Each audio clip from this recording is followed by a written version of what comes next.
এই মুহূর্তে বিশ্ব ফুটবলে যে কয়েকটি পজিশন নিয়ে ব্রাজিল জাতীয় দল সবচেয়ে বেশি সমালোচনার মুখে পড়েছে তার মধ্যে গোলকিপিং পজিশনটি একেবারে সামনে চলে এসেছে। 5 বারের বিশ্ব চ্যাম্পিয়নদের কাছ থেকে যেখানে দর্শকরা সবসময়ই বিশ্বমানের পারফরম্যান্স প্রত্যাশা করে, সেখানে 2026 বিশ্বকাপের আগে এসে গোলরক্ষকদের সাম্প্রতিক ক্লাব পারফরম্যান্স সেই প্রত্যাশার সঙ্গে পুরোপুরি মিলছে না বলেই সোশ্যাল মিডিয়ায় শুরু হয়েছে তীব্র সমালোচনার ঝড়। রাইভাল ফ্যানরা একের পর এক পোস্ট, মিম আর পরিসংখ্যান তুলে ধরে দাবি করছে ব্রাজিলের গোলকিপিং নাকি এখন আর আগের মতো ভয়ঙ্কর নেই।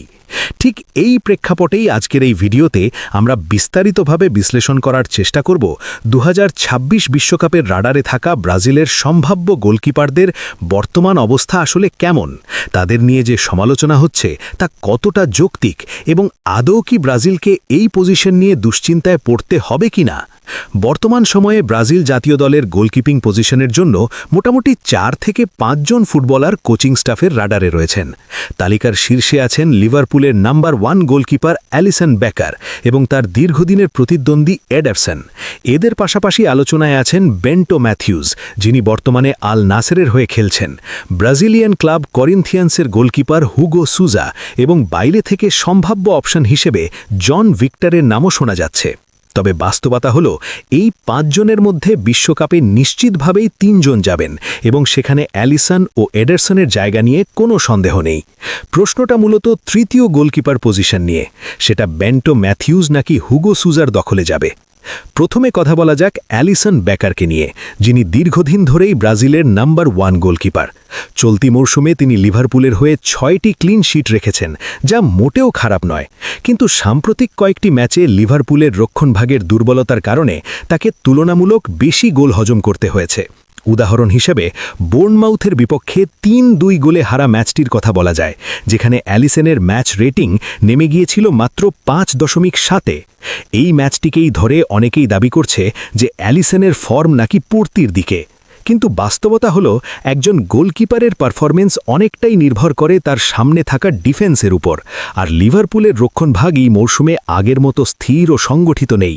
একটু পেছনের ম্যাচগুলোতে তাকালেই বিষয়টা পরিষ্কার হয়ে যায়।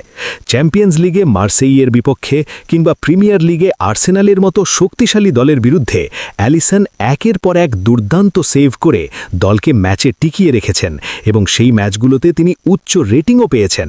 তাই 2-3টি খারাপ ফলাফলের ম্যাচ দেখে তাকে বাতিল করে দেওয়া একেবারেই অবাস্তব। অভিজ্ঞতা, বড় ম্যাচের মেন্টালিটি এবং চাপ সামলানোর ক্ষমতা সব মিলিয়ে এখনও অ্যালিসন ব্রাজিলের সবচেয়ে ভরসাযোগ্য গোলকিপার। এবার আসা যাক দ্বিতীয় পছন্দ এডারসনের কথায়।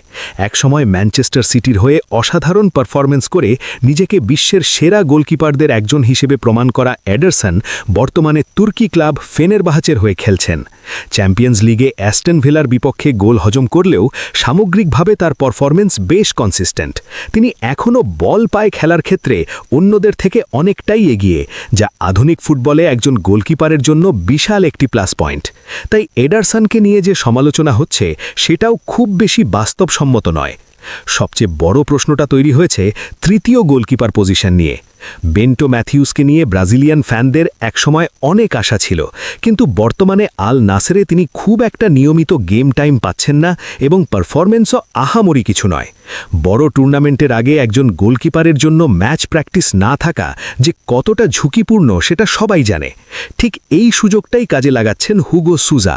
করিন্থিয়ান্সের হয়ে তিনি ব্রাজিলিয়ান লিগে ভালো পারফরম্যান্স করছেন, দলকে ট্রফি জিততে সাহায্য করছেন এবং বিশেষ করে পেনাল্টি শুটআউটে তার দক্ষতা তাকে অন্যদের থেকে আলাদা করে তুলেছে।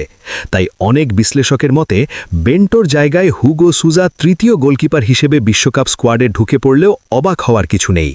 সব কিছু মিলিয়ে যদি বড় ছবিটা দেখা যায়, তাহলে পেনাল্টি শুটআউটে কিছুটা দুর্বলতা থাকলেও ব্রাজিলের গোলকিপিং পজিশন মোটেও খারাপ অবস্থায় নেই, বরং অভিজ্ঞতা, টপ লেভেলের ম্যাচ খেলার অভ্যেস এবং বিকল্প অপশনের দিক থেকে ব্রাজিল এখনও বিশ্বের সেরা দলগুলোর একটি। প্রশ্ন একটাই, আপনারা কি মনে করেন এই গোলকিপারদের নিয়ে সমালোচনা কতটা যৌক্তিক? 2026 বিশ্বকাপে ব্রাজিলের গোলপোস্ট কে সামলানো উচিত বলে মনে করেন? আপনার মূল্যবান মতামত অবশ্যই কমেন্ট সেকশনে জানাবেন।